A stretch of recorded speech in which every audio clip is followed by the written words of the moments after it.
like IIT. I mean, there are no experts necessarily that you need to go outside for. But when it comes to business mentoring, when it comes to understanding the journey that an entrepreneur goes through, we have people that have been through that journey. People like DC have been through it several times, right, over and over again. So we have people that can draw upon that experience to provide mentoring. We have broadly said there is probably 2 or 3 types of mentoring we recognize. There is something we call a guide mentoring, which is somebody who partners with you right from the time that you actually have a clear idea of, at least an idea, not a clear idea, an idea of what you want to try and do. Somebody who partners with you through the journey of helping you define that idea, helping you then figure out how do you actually take it to market, how do you raise funding, etc. And we have other type of mentoring where we say is expert mentoring, where we bring in, we recognize you may have a specific problem you're trying to solve, a technical problem, a business problem, and then we try and find through the network people that actually have experience or expertise in that particular area. And then, of course, there's a broad area which is introductions. Business development is an area that a lot of startups say, I need help. Can you open the door for me? Can you get me an introduction to XYZ? And that is another area a type of mentoring that we also try to provide. And so far, we have 6 guide mentors that have been assigned to currently incubating companies. And we have about another 10 that are in discussion. And again, Ashwin mentioned this, we try to find the right person to be your guide mentor, because it's important we understand the chemistry of who you're working with as a guide is important for your journey.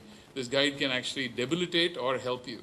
And so we try to be thoughtful about assigning somebody that actually can help you rather than be critical of you.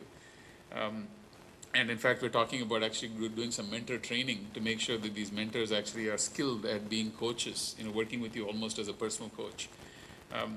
And the seed funding, Ashwin mentioned that for larger ticket items that the alumni are planning, I think looking at how to step in, that is still a work in progress. Today, there's a fund of about $500,000 that has been created by alumni and that is available, but that is also recognition that's only a starting point.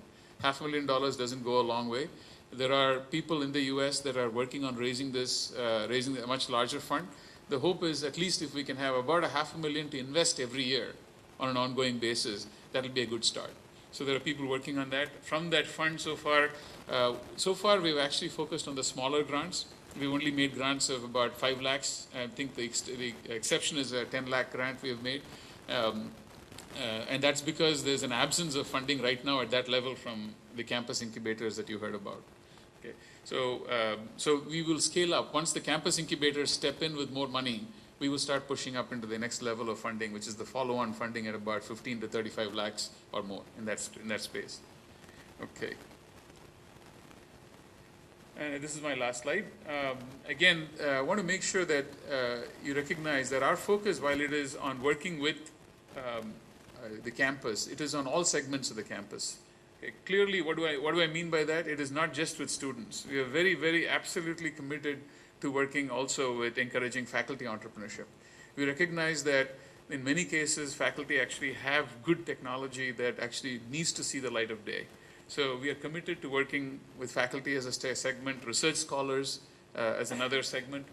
Clearly, if to the extent there are staff that are interested in entrepreneurial activities, we will work with them. And of course, we'll also work with our own kind, which is alumni.